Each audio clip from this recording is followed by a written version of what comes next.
귀한 찬양 감사합니다. 우리 남성들 사중주가 이렇게 또 멋있군요. 정말 하나님 앞에 드려진 이 찬양에 저희들 함께 장단을 맞춰서 정말 주의 부르심을 따라 우리 사는 우리 찬양 드린 자들 또 우리 공동체가 되기를 바랍니다. 오늘 우리 교사주일인데요. 옆자리에 앉아 계신 분들 다 모두가 나에게 있어서는 스승이잖아요, 그죠? 우리 아내는 남편의 스승이고 남편은 아내의 스승이고 앞자리에 또 앉으신 분들은 주변의 이웃들에게 스승이고 한번 우리 주변 사람들 한번 축복할까요? 주의 이름으로 사랑하고 축복합니다. 주의 이름으로 사랑하고 축복합니다. 네. 이 예배당에 앉아 계시면 우리 모두 다 이 마스크를 이 순서 맡은 사람 빼고는 다 마스크를 끼고 계시는데 참 아마 굉장히 산소가 부족할 것 같습니다. 그렇지만 이 축복하는 기회를 통하여서 많이 또 호흡하시고 또 우리 하나님 앞에 기쁨으로 예배드리면 좋겠습니다. 오늘 특별히 교사주일로 우리 기억하여서 하나님 앞에 기념하여 예배를 드리는데요.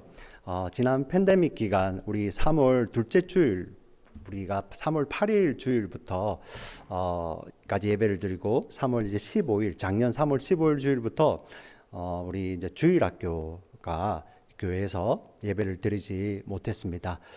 벌써 1년하고 2개월이 지났죠. 그죠? 14개월이 지나는데 그 기간 동안 우리 본당에서 드려지는 예배는 본당에 나오신 분들이 계시고 이렇게 유튜브로 영상으로 예배를 드리고 있지만 우리 주일학교는 지금 그 팬데믹 기간 동안에 우리 유념주일학교는 매주 토요일에 모여서 그들이 적든 많든 주일학교 예배를 드렸습니다.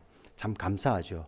그리고 우리 유스는 예배 후에 우리 본 예배가 마친 후 예배를 또 유스 모임을 하다가 얼마 전부터는 이제 몇 달 되었습니다.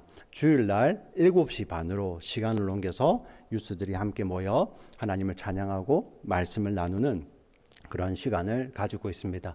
오히려 이 영상으로 하다 보니까 준비하는 사람들이 더 많은 시간을 들여서 예배를 드리고 있습니다.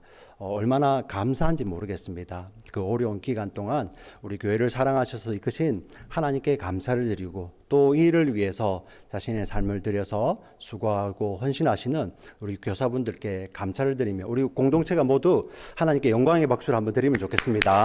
네.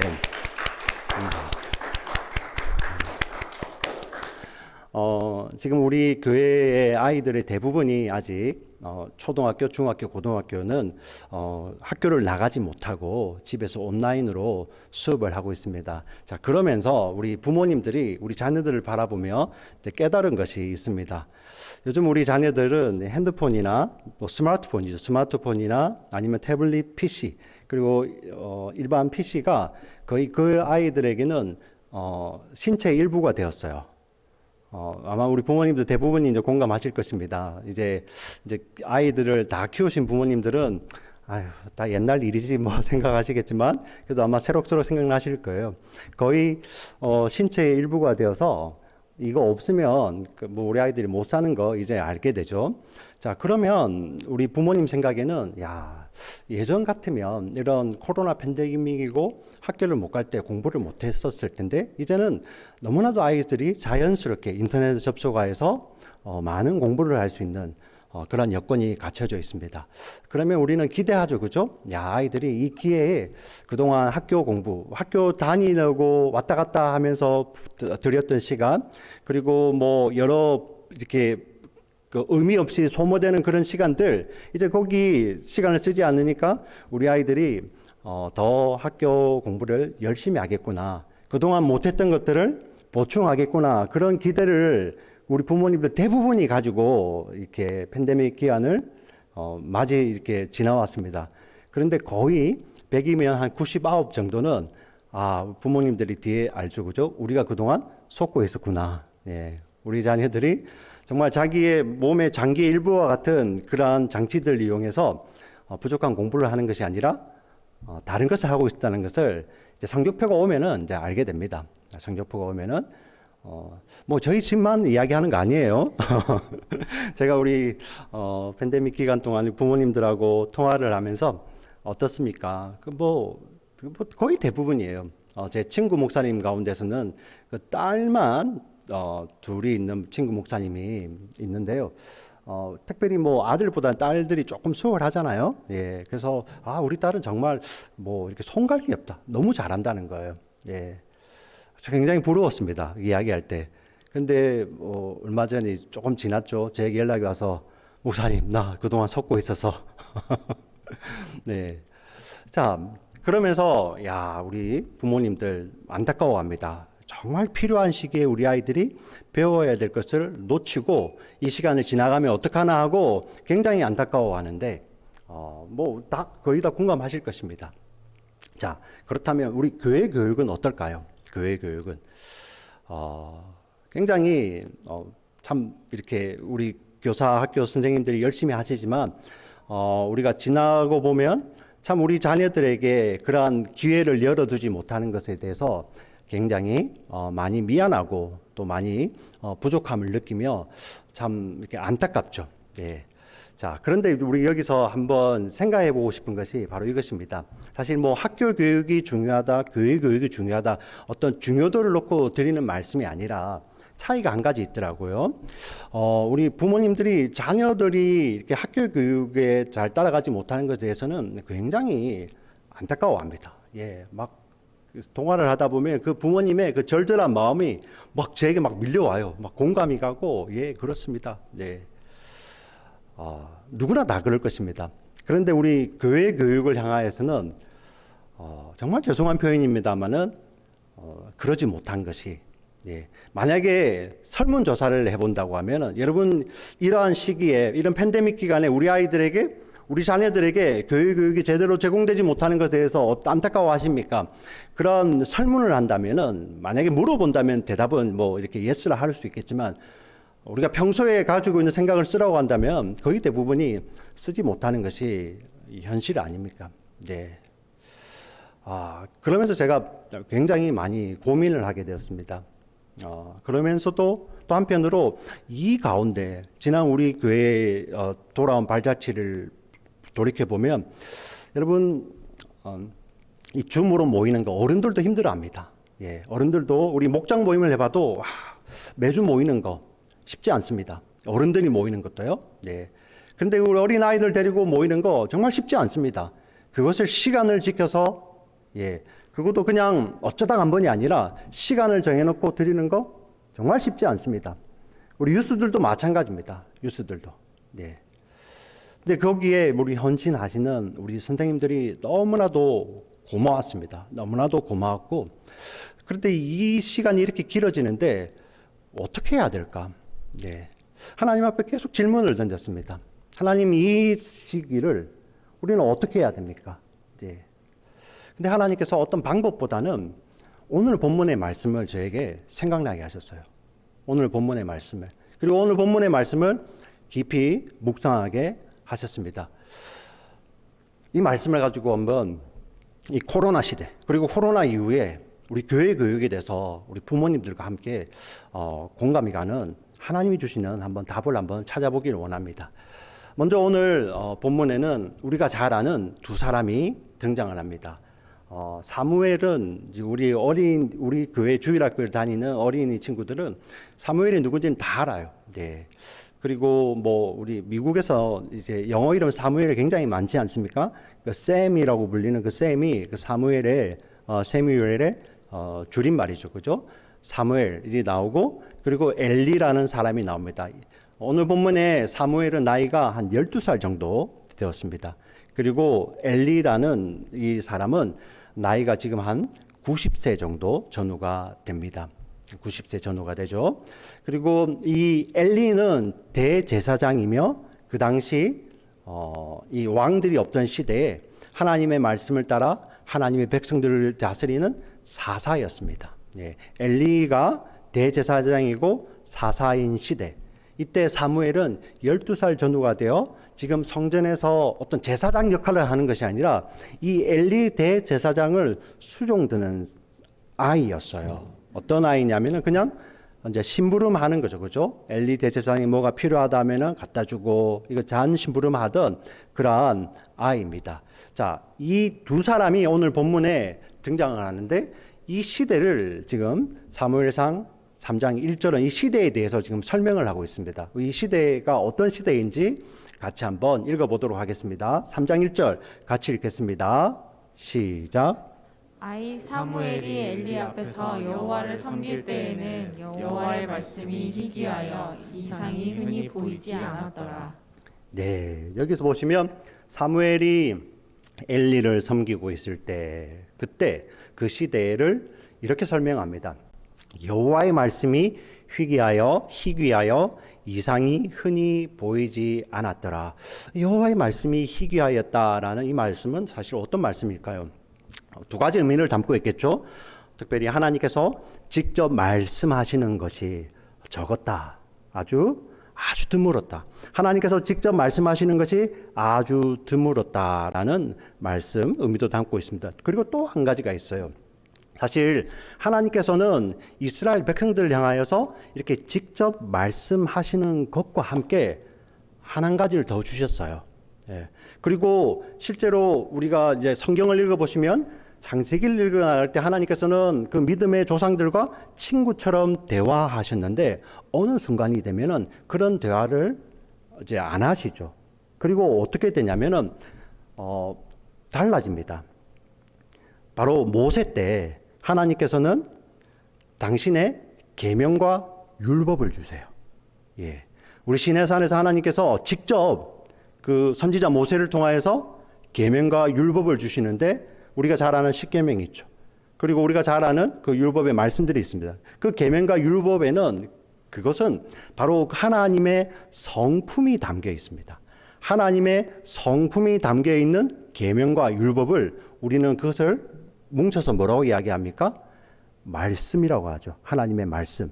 하나님의 계명과 율법, 법, 규례, 법도 그 안에는 하나님의 속성과 성품이 담겨 있기 때문에 우리는 그것을 뭉쳐서 하나님의 말씀이라고 이야기를 합니다. 하나님께서는 이 당신의 성품이 담긴 이 말씀을 하나님의 백성들에게 주시며 이 말씀을 따라 살기를 원하셨습니다. 그리고 하나님께서는 하나님의 백성들이 당신의 성품이 담긴 이 하나님의 말씀을 따라 살 때 하나님은 그것을 어떻게 여겨주시냐면은 마치 하나님이 그에게 직접 말씀하시고 그 말씀을 지키는 것으로.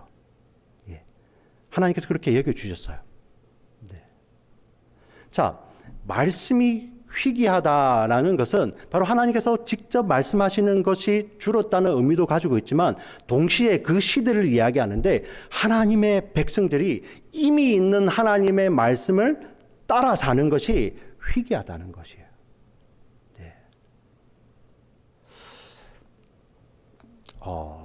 도대체 왜 이럴까? 왜 이럴까? 사실 이 당시를 보면 외형적으로는 아무 문제가 없었습니다. 하나님께서 모세를 통해서 주신 그 율법의 말씀, 계명의 말씀이 그대로 남아서 이스라엘 백성들에게 다 전수가 되고 있어요. 그리고 하나님께서 말씀하신 말씀을 따라 지어진 성소가 그들 가운데 있었습니다. 그 성소 한가운데 우리 지성소라고 부르죠. 거기에는 여호와의 임재를 상징하는 법궤가 그 안에 있었습니다. 언약궤라고 부릅니다. 예. 그리고 그 가운데는 항상 하나님의 임재가 구름, 셰카이나 영광으로 같이 하였죠. 그리고 성소에서는 어떤 일이 벌어졌습니까? 날마다 여호와께 제사가 드려졌습니다. 그 제사를 집례하는 제사장들이 있었고요. 그 당시 대제사장이 있었습니다. 이 대제사장에는 또 하나님의 뜻을 구별하는 대제사장의 옷에는 우림과 둠밈이라는 그런 참 귀한 것이 있습니다. 예, 그것도 여전히 있었어요. 예. 자, 외형적으로는 아무런 부족함이 없습니다. 말씀도 있고요, 성소도 있고요, 그 안에 여호와의 법궤도 있고요, 대제사장도 있고요, 하나님 앞에 매일의 제사도 드려주고 있었습니다. 그런데 성경은 그 시대의 말씀이 희귀했다고 합니다. 그 이유가 뭘까요? 근데 그 이유를 성경이 힌트하고 있습니다. 우리 2절을 같이 읽어보겠습니다. 2절 같이 읽겠습니다. 시작. 엘리의 눈이 점점 어두워가서 잘 보지 못하는 그때에 그가 자기 처소에 누웠고 예. 여기 보시면 엘리의 눈이 점점 어두워가서 잘 보지 못하는 그때. 우리가 이렇게 신체가 이렇게 세월이 지나면 우리가 나이를 먹는다고 하지 않습니까? 세월이 지나면은 우리 신체 장기가 기능이 떨어지죠. 네, 기능이 떨어지죠. 지금 제가 아무리 노력해도 저희 아이보다 이제 달리기를 집니다. 제가 한번 이겨보려고 요즘 막 살을 빼고 있어요. 예, 한 번은 이겨보려고. 근데 안 되죠. 네. 우리 눈에 보이는 근육뿐만 아니라 우리 몸 안에 있는 근육도, 예, 심지어 이 안에 씹고 삼키는 근육도 힘이 약해집니다. 예, 그거는 세상 이치 아닙니까? 네. 자, 사람이 이렇게 나이를 먹으면 자, 손발에 힘도 빠지고 눈도 침침해지고 잘 보이지 않습니다. 예. 저도 이렇게 가까이 있는 거 이제 작은 글씨 잘 안 보이거든요. 참 죄송한 표현입니다만은. 근데 성경이요, 이 엘리에게 눈이 점점 어두워가서 잘 보지 못한다고 이야기를 합니다. 성경에 딱 두 사람 나옵니다. 네, 나이가 들어 눈이 잘 보지 못한다는 두 사람이 나오는데 그 두 사람이 바로 오늘 본문에 있는 엘리와 함께 우리가 올해 창세기 우리 믿음의 조상 이야기를 할 때 이삭이죠. 이삭. 네, 이삭. 그 두 사람을 향해서 성경이 탁 집어서 그들이 나이 들어 잘 보지 못한다라고 이야기를 합니다. 공통점이 있어요. 네, 그냥 단순히 성경이 그들의 눈이 어두워졌다라는 것은 신체적 기능을 말하는 것이 아니라 그들이 영적인 분별력이 사라질 때, 영적 분별력이 사라지는 것을 집어서 그들의 눈이 어두워진다라고 표현을 하죠. 우리 이삭은 어땠습니까? 하나님께서 자신의 이삭에게 쌍둥이 아들이 있었죠. 하나님은 그 둘째 아들, 동생을 통해서 하나님의 언약을 성취하겠다고 하나님은 말씀하셨습니다. 그런데 이삭이 어떻게 하죠? 첫째 아들, 그 첫째 아들에게 언약적 축복을 하려고 하죠. 그 이유가 무엇이었습니까? 창세기에 나오죠. 에서가 사냥하는 것을 좋아하고 그 사냥하는 고기를 즐겼다고 했죠. 별미라고 하죠. 예. 그것을 먹고 마음껏 축복하겠다. 예. 하나님의 약속은 둘째 아들을 통해서 흘러가는데 이삭은 에서가 잡아주는 그 고기의 맛을 보고 자신이 좋으니까 그 첫째 아들을 축복하려고 해요. 영적인 분별력을 잃어버렸죠. 성경은 그때 그것을 집어서 이렇게 이야기합니다. 그의 눈이 어두워졌다라고 표현을 합니다. 오늘 엘리도 마찬가지입니다. 엘리는 사사이며 대제사장입니다. 사사는 누구입니까? 하나님의 말씀을 따라서 하나님의 백성들을 다스리는 자입니다. 하나님의 말씀으로 그 백성들을 섬기며 그들에게 하나님의 말씀을 따라 살도록 권면하는 자가 바로 사사입니다. 그리고 엘리는 대제사장입니다.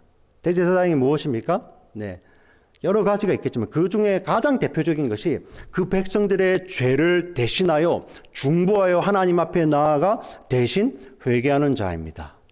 예. 그렇다면 대제사장에게 무엇보다도 중요한 것이 무엇입니까? 백성들의 영적인 상태를 살펴서 그들이 어떤지 영적으로 분별하는 것이 너무나도 중요한 것 아닙니까? 그런데 엘리가 눈이 어둡대요. 그런 영적 분별력을 다 잃어버린 것입니다. 왜 그렇습니까? 이삭은 자기 아들이 잡아주는 그 고기가 맛있어서 영적 분별을 다 잃어버리는데 엘리는 어떻습니까? 네. 엘리도 마찬가지입니다. 그가 자신의 두 아들 홈리와 비느하스죠. 그 두 아들을 하나님보다 더 사랑합니다. 네. 여러분 이 표현을 좀 잘 이해하시면 좋겠습니다. 하나님이 우리 부모님들과 이렇게 사랑을 가지고 겨루시는 분이 아니에요. 근데 어떤 의미냐면은 우리 부모도 우리 자녀들 그렇게 사랑해도 그 아이들의 영적인 삶 대신 살아주지 못하잖아요. 그 아이들에게 참된 부모는 하나님이라는 거예요. 예. 그 아이들이 하나님께 나아가는 것을 막는 거, 그건 사실 우리는 사랑이라고 표현하지만 성경은 그게 사랑이 아니라고 하죠. 죽는 길인데요. 엘리가 어떤 일을 합니까? 그 자녀들이 범죄합니다. 하나님께서 경고하십니다. 그러다 죽는다. 하나님 경고하시는데 엘리가 어떻게 하죠? 그 자녀들에게 부모니까 할 수 있는 거잖아요. 자녀들의 죄를 경계하며 회초리를 칠 수 있는 거 아닙니까? 부모니까요. 예. 우리 자녀들 잘 들으셔야 됩니다. 부모에게 그런 역할이 있는 거예요. 어느 누가 이 앞에 구덩이 길이 끊어져 있는데 자기 어린 자녀가 거기를 성큼성큼 걸어가는데 거기서 그냥 말로 얘야 그러면 안 돼. 누가 그럽니까? 몸으로 막아서겠죠. 예, 우리 부모는 그럴 수 있다는 겁니다. 근데 엘리가 그러지도 않고요. 그리고 그 이제 자녀들이 장성했으니까 엘리는 이제 연세를 많이 먹었죠. 근데 그때 엘리는 그 자녀들을 위해서 눈물로 중보할 수 있는 거 아닙니까? 우리 지금 우리 교회 공동체 가운데 우리 부모님들, 할아버지 할머니들, 우리 자녀들을 위해서 손자 손녀를 위해서 눈물로 중보하는 거 바로 그거 아닙니까? 엘리가 그러지도 않는 거예요. 그 자녀를 훈계하지도 않고 그 자녀들의 죄를 놓고 눈물로 중보하지도 않고 그냥 냅두는 겁니다. 근데 성경은 뭐라고 이야기합니까? 엘리가 그 자녀들과 함께 동일하게 죄를 짓고 있는 거예요. 네. 이 시대를 향해서 어두워져 말씀이 희귀하다고 합니다. 참 너무나도 영적으로 어두운 시대입니다. 사사가 하나님의 말씀을 가지고 다스리지도 않고요. 대제사장이 하나님의 말씀을 가지고 영적으로 분별하지도 않는 이런 어두운 시대입니다. 네. 완전히 깜깜해져가는 영적으로 어두운 시대. 소망이 없는 것 같습니다. 대제사장마저도, 네. 사사마저도 눈을 닫아버리고 하나님의 음성을 듣지 않는 그 어두운 시대. 그런 시대에 하나님의 백성들은 말할 것도 없이 똑같이 어두워져 가고 있는 그 시대입니다. 그런데 그 시대에 하나님이 이렇게 말씀하십니다. 하나님의 등불이 꺼지지 않는 거예요.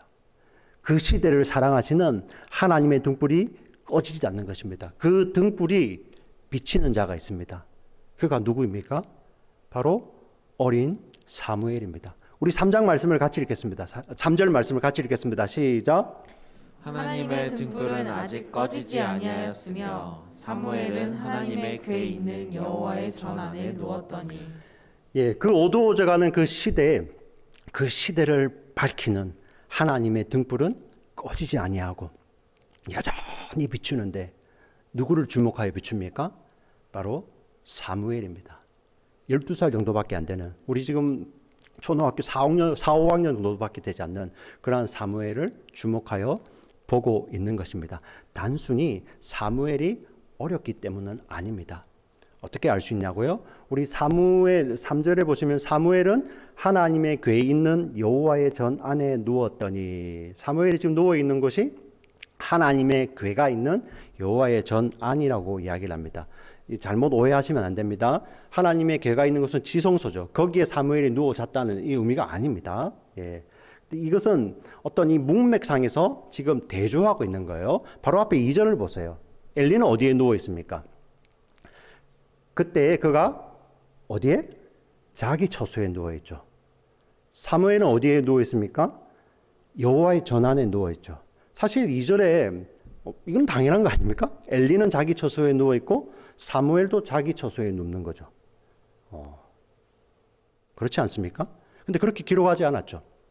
이렇게 분별합니다. 근데 우리 9절 한번 보세요. 9절 다시 한번 보여주시겠습니까? 9절 보시면 9절이요. 9절. 자, 9절 맨 마지막에 보시면 사무엘이 가서 자기 처소에 누우니라. 여기는 또 자기 처소라고 쓰잖아요. 네.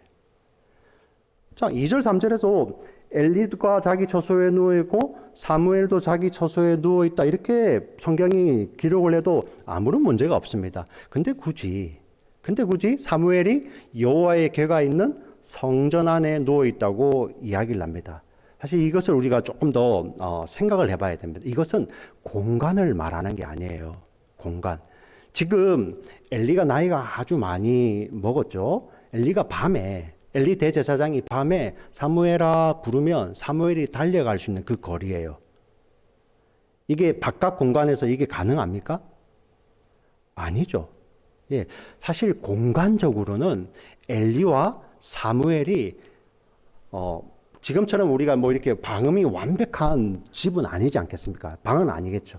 근데 공간은 분리가 되어 있지만, 예, 같은 지붕 아래에서 같은 공간 아래 조금 분리되어 있지만 공간적으로는 사실 같은 곳에 있습니다. 자, 그런데 성경이 우리 2절, 3절에서 이렇게 엘리는 자기 곳에 누워있고 사무엘도 자기 곳에 누워있다 하지 않냐고, 사무엘은 여호와의 전 안에 누워있다라고 표현을 하는 것이 바로 이 차이가 있다는 것입니다. 똑같은 공간 아래 사람들의 눈으로 주목하여 보는 것은 그 당시 대제사장인 엘리였겠죠. 예. 외관상으로는요. 그러나 하나님 보시기에 하나님 앞에 서 있는 자는 바로 누구라는 것입니까? 사무엘이라는 거죠. 사무엘. 똑같은 공간적으로는 같은 공간 안에 있지만 엘리는 자기 곳에 있는 것이고 사무엘은 하나님 앞에 서 있는 것이죠. 이걸 코람 데오라고 합니다. 예를 들어 볼까요? 이 자리도 마찬가지입니다. 우리가 오늘 이 예배당에 나와서 예배를 드리신 분들, 그리고 지금 이 예배를 위해서 우리 찬양팀들은 친교실에서 찬양을 들고 친교실 예배를 드리죠. 얼마나 사모하여 하나님께 예배를 드립니까? 하나님께서 이렇게 예배하는 자를 찾으시는데 그 찾으시는 하나님 앞에 마음을 다하고 뜻을 다하고 정성을 다하여 영과 진리로 예배하는 자들 아닙니까? 아멘, 아멘. 우리가 그 자리에 있는 거예요. 그런데 성경이 이렇게 공간적으로 같은 자리에서도 어떤 누구는 하나님 앞에 마음을 다하여 하나님 앞에 서 있는 예배자들이 있고요. 어떤 누구는 아닌 자들이 있다는 것입니다. 우리는 한 사람도 낙오 없이, 죄송한 표현입니다만 낙오 없이 모두가 하나님 앞에 서 있는 예배자가 되기를 주의 이름으로 축원합니다. 예, 성경이 그 말씀을 하고 계시는 거예요. 예. 이 자리에 아침에 여러분 시간을 들여서 이 팬데믹 기간에 예배의 자리에 나와서 예배당에 나와서 같이 예배 드리는 거 얼마나 귀합니까? 네. 근데 하나님 보시기에 하나님 앞에 드리는 예배자가 있고요. 마음이 딴 곳에 가 있고 마음이 나뉘어서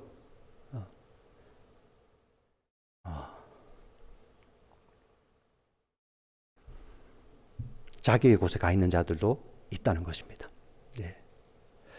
하물며 여기 이 예배당에 나와서 이렇게 시간을 들여서 예배드리는 우리들도 이럴진데 지금 집에서 카우치에 앉아서 TV 앞에서 아니면 책상에 앉아서 우리 폰이나 태블릿 PC로 예배드리시는 분들, 여러분들 지금 어디에 계십니까?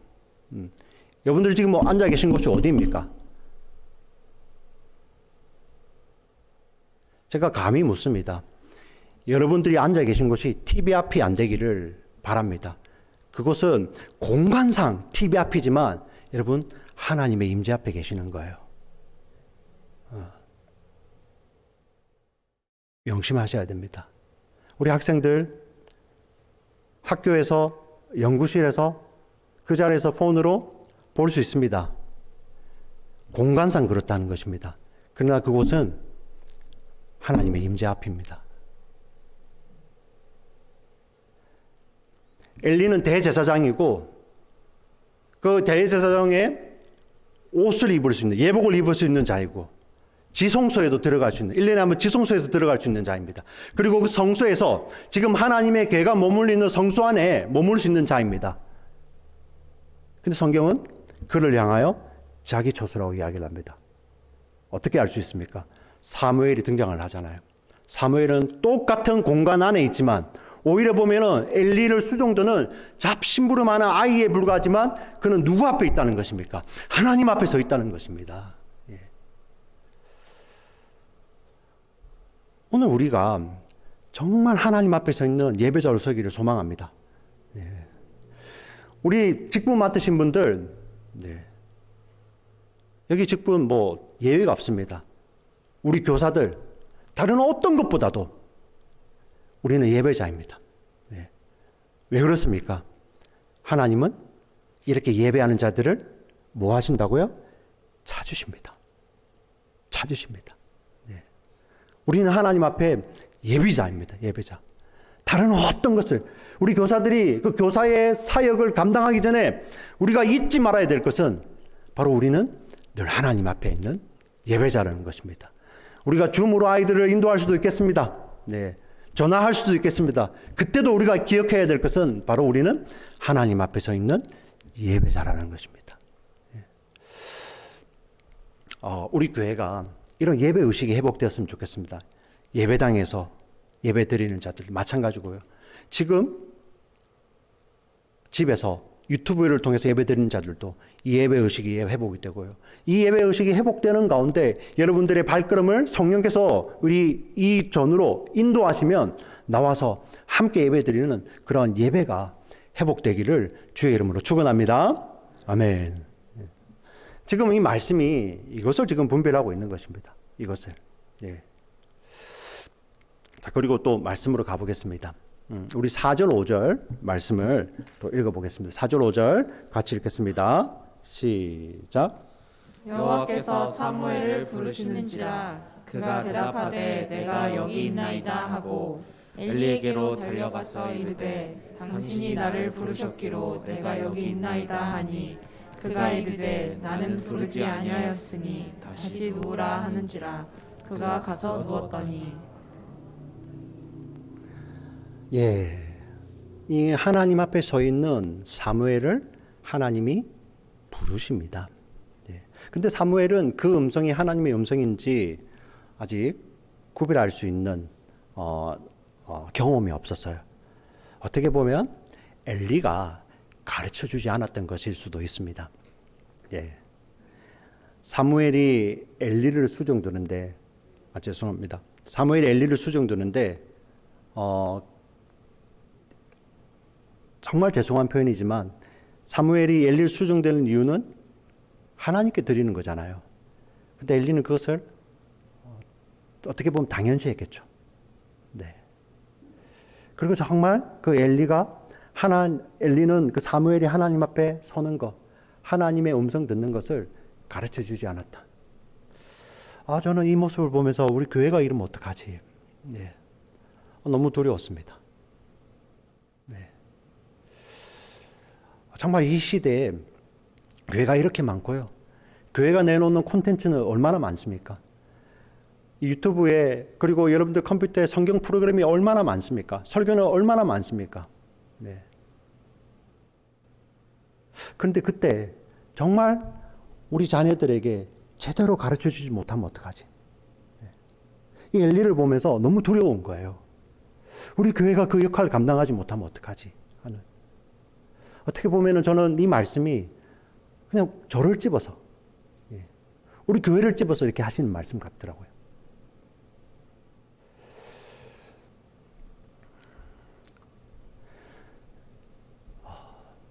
엘리는 모릅니다. 내가 너를 부르지 않았다. 다시 돌아가라. 사무엘은 돌아갑니다. 또 다시 부르는 거예요. 하나님께서 부르시는 겁니다. 또 다시 사무엘이 엘리에게 갑니다. 부르셨습니까? 엘리가 나는 너를 부르지 아니었다. 돌아가서 자라. 그리고 하나님께서 또 잠이 드는 사무엘을 또 부르십니다. 3번 이 일을 반복하자 드디어 엘리가 눈치를 챕니다. 하나님께서 부르셨구나. 그리고 엘리가 사무엘에게 어떻게 해야 될지를 알려주죠. 우리 8절 9절 마지막으로 읽겠습니다. 8절 9절 같이 읽겠습니다. 시작. 여호와께서 세 번째 사무엘을 부르시는지라 그가 일어나 엘리에게로 가서 이르되 당신이 나를 부르셨기로 내가 여기 있나이다 하니 엘리가 여호와께서 이 아이를 부르신 줄을 깨닫고 엘리가 사무엘에게 이르되 가서 누웠다가 그가 너를 부르시거든 내가 말하기를 여호와여 말씀하옵소서 주의 종이 듣겠나이다 하라 하니 이에 사무엘이 가서 자기 처소에 누우니라. 네, 아멘. 네. 엘리가 드디어 알려주죠. 여호와께서 부르시는 것이니 그때 또 한 번 부르시면 여호와여 제가 여기 있습니다. 말씀하소서 하라고 이렇게 일러줍니다. 그리고 사무엘은 돌아가서 있는데 하나님께서 4번째로 사무엘을 부르십니다. 네, 참 이렇게 놀라운 말씀이죠. 어린 사무엘. 그래서 사무엘이 하나님이 부르신다라는 의미를 가진 그 이름인데요. 사실 여기에는 너무나도 놀라운 의미들이 담겨 있지만 사실 오늘 여기서 우리가 딱 한 가지만 사실 이 구절만 가지고도 여러 번 말씀을 할 수 있겠지만 오늘은 이 한 가지만 이렇게 얻어갔으면 좋겠습니다. 어떤 의미냐면은 우리가 여기서 사무엘에게 주목되어질 수도 있어요. 근데 여기서 정말 우리가 봐야 될 것은 이 말씀이 희귀한 어두운 시대에 하나님께서 이 어린 사무엘을 간절히 부르시는 모습을 보세요. 네. 하나님께서 이 사무엘이 알아들을 때까지 부르십니다. 하나님이 부르시죠. 네. 하나님께서 이렇게 갈망하시며 부르신다는 것입니다. 사실 이 본문에서는 사무엘이 주인공이 아니에요. 사무엘이 하나님의 음성을 들을 수 있는 그런 하나님 앞에 있는 구별된 자라는 것도 의미도 있겠지만 진짜 우리가 놓치지 말아야 될 것은 하나님이 이처럼 갈망하신다는 거예요. 네, 부르신다는 것입니다. 말씀이 희귀해질 정도로 이 사람들이 하나님의 말씀에 귀를 닫고 있는 그 시대마저도 하나님께서는 당신이 주시는 그 말씀을 들을 자를 찾고 계시고 그 자를 향해서 갈망하여 부르신다는 거예요. 우리 아멘 하실까요? 네. 우리 예수님께서도 우리 요한복음 4장에 그 말씀을 하시잖아요. 아버지께서는 이렇게 자기에게 예배하는 자를 뭐 하신다고요? 찾으신다고요. 찾으신다고. 하나님께서 그 말씀이 희귀해지고 어두워가는 그 시대 가운데서 그 어린 사무엘을 향하여 하나님께서 갈망하시며 부르시는 것입니다. 우리 신앙이라는 것이 무엇입니까? 네. 우리가 믿음의 거인이 된다는 것이 무엇입니까? 네. 내가 커진다는 것이 아니라 바로 어떤 것이죠? 이처럼 우리를 찾으시고 갈망하시며 우리를 부르시는 그분의 음성 앞에 우리가 반응하는 거 아닙니까? 신앙이에요. 네. 그래서 우리 신앙이 어떻게 자랍니까? 우리를 이처럼 찾으시는 그 하나님의 그 주님의 갈망 앞에 우리의 마음이 열리고 녹아져서 그분의 부르심 앞에 나아가는 것이죠. 네. 사실 이 말씀이 오늘날 우리 코로나 팬데믹을 지나가는 우리 교회 하나님께서 묵상하는 가운데 주신 말씀입니다. 하나님은 지금 이 코로나 시대에도 마찬가지로 하나님은 당신의 음성을 주시기를 원하시고 갈망하십니다. 예. 지금 유튜브에 수많은 영상들이 있지만 사람들은 별로 관심이 없어요. 네. 근데 그냥 아무렇지도 않잖아요. 예배가 제대로 드려지지 않고 우리 주일학교 교육이 제대로 되지 않습니다. 그런데 별로 관심이 없어요. 네. 말씀이 굉장히 희귀한 것 같습니다. 근데 오늘 성경을 보니까 하나님은 갈망하시더라고요. 하나님 부르시더라고요.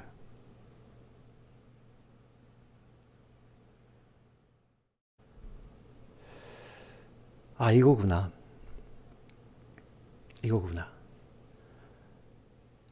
교회 교육. 어떻게 보면 세상과 이제 시스템적으로 경쟁할 수 없겠죠. 물질로 경쟁할 수 없겠죠. 그런데 교회 가운데 무엇이 있습니까? 하나님의 찾으심이 있고 부르심이 있는 것이죠. 아, 이거구나. 하나님께서 이렇게 찾으시는구나. 우리 교사들이 이 갈망하시는, 이렇게 부르시고 갈망하시는 하나님을 먼저 만날 때, 우리 교사들이 하나님께서 나를 이렇게 찾으시는구나.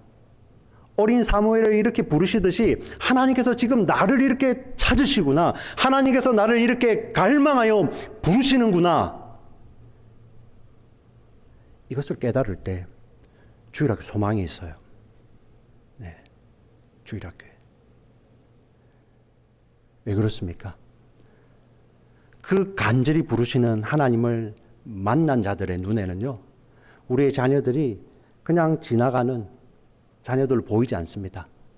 바로 하나님이 그토록 갈망하시는, 그 이름을 부르시고 갈망하시는 그 자녀들이라는 거 보이거든요. 네. 오늘 우리 교회도 마찬가지입니다. 네. 지금 이 시대, 어떻게 보면 코로나 팬데믹 이후로 교회가 많이 위기라고 합니다. 우리 이때 정말 우리 성찰해 봐야 됩니다. 예. 이 시기를 그냥 의미 없이 흘려보내면 안 됩니다. 우리 교회 공동체, 우리 직분자들. 근데 하나님께서 무엇을 지금 말씀하십니까? 우리에게서 답을 찾으시는 것이 아니라 지금 하나님은 여전히 이러한 팬데믹 가운데서도 하나님은 당신의 음성을 듣는 자들 찾으시고 갈망하십니다. 여러분 믿으십니까? 예. 그 하나님의 부르심 앞에 여러분들, 주여 제가 여기 있습니다. 주여 제가 여기 있습니다.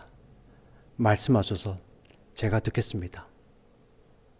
이렇게 반응하시는 우리 모두가 되시기를 주의 이름으로 부탁을 드립니다. 특별히 교사주일입니다. 사랑하는 우리 교사분들, 여러분들은 하나님께서 이렇게 여러분들을 갈망하십니다. 그것을 먼저 깨달아 아시고 하나님을 이렇게 찾으시는 그 하나님 앞에 자신의 이름을 걸고 대답을 하시고 하나님 앞에 예배자로 먼저 서십시오. 그리고 그 만난 하나님을 당신에게 맡겨주신, 하나님께서 맡겨주신 그 영혼들에게 당신을 갈망하시는 그 하나님을 증거하며 나누기를 소망하는 우리 교사분들 한 분 한 분 모두가 되시기를 주의 이름으로 축복합니다. 아멘. 살아서 역사하시는 하나님 아버지 감사합니다. 말씀이 희귀한 시대입니다. 시스템이 없는 것이 아니라, 뭐가 없는 것이 아니라 사람의 마음이 하나님으로부터 멀어져 있고 사람들의 영적인 눈과 귀가 닫혀버렸습니다. 귀가 닫혀서 하나님의 부르심을 거부해버리고 영적인 눈이 닫혀서 무엇이 하나님께서 원하시는 좁은 길이고 무엇이 세상이 좋아하는 넓은 길인지 그것을 분별하지 못하는 그런 시대가 되어버렸습니다. 오 하나님, 이 시대에 우리가 정말 말씀을 붙들고 성찰하기를 원합니다. 오 하나님, 이 시대도 여전히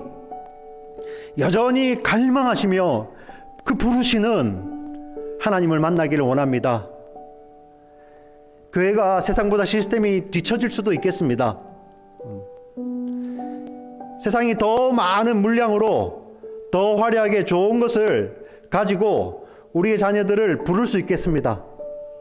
그러나 그곳에는 하나님의 부르심이 없지 않습니까? 하나님, 이 시대에 아무것도 부족한 것이 없어 보이는 이 시대에 정말 우리의 영적인 눈이 열리기를 원합니다. 말씀이 희귀해져 버리는 이 시대를 향하여서 그 시대 가운데서도 여전히 부르시는 그 하나님의 음성, 그 하나님의 갈망 앞에 저희들 영혼이 깨어서 반응하는 우리들 되게 하여 주시옵소서. 하나님, 우리 교회 공동체 가운데 정말 이러한 교사들 세워주셔서 감사하고 또 더 많이 세워주실 줄 믿습니다. 하나님께서 이 하나님이 찾으시는 자들을 세우실 때 하나님, 우리 자녀들에게 소망이 있습니다. 아버지, 우리 자녀들이 정말 하나님이 찾는 자라는 것을 하나님 우리 자녀들을 더 깨닫게 하여 주시고 하나님 그것을 알고 하나님 삶으로 가르치는 우리 교사들의 삶을 축복하시고 우리 자녀들이 그 교사들을 보고 자라는 것이 세상이 줄 수 있는 다른 어떤 것보다도 귀한 복임을 우리 깨닫는 우리 교회 공동체 되게 하여 주시옵소서. 그리하여 이 일을 향하여 우리 교회 공동체가 합심하여 기도하는 우리 교회 되게 하여 주시옵소서. 하나님, 이 말씀이 희귀한 시대에 정말 하나님이 찾으시는 자들이 정말 우리 교회 가운데서 더 많이 세워지는 그것을 갈망하는 우리 교회 공동체 될 수 있도록 주여 축복하여 주시옵소서. 우리의 자녀들, 우리 부모님들이 합심하여 정말 이러한 선생님 많이 만나게 해달라고, 이러한 선생님 많이 붙여달라고 기도하는 우리들 되게 하여 주시고 우리 교회가 정말 우리 자녀들, 우리 청년들, 또 우리 장년들 말씀으로 양육하여 정말 우리가 우리 자녀들에게 이러한 귀한 스승이 되어줄 수 있는 우리 교회 공동체 되게 하여 주시옵소서.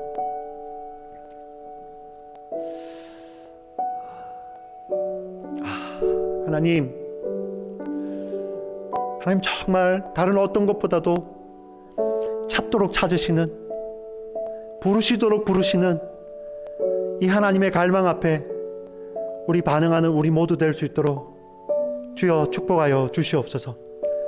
오늘 말씀을 그냥 덮어버리는 것이 아니라 이 말씀을 통하여서 이 말씀이 희귀한 시대 가운데 우리를 부르시는 그 하나님의 부르심 앞에, 그 갈망 앞에 우리의 마음이 날마다 열려있는, 우리의 귀가 날마다 열려있고 그 말씀으로 말미암아 우리의 영적인 눈이 날마다 떠있는 우리 모두가 될 수 있도록 성령님 우리를 축복하시고 인도하여 주시옵소서.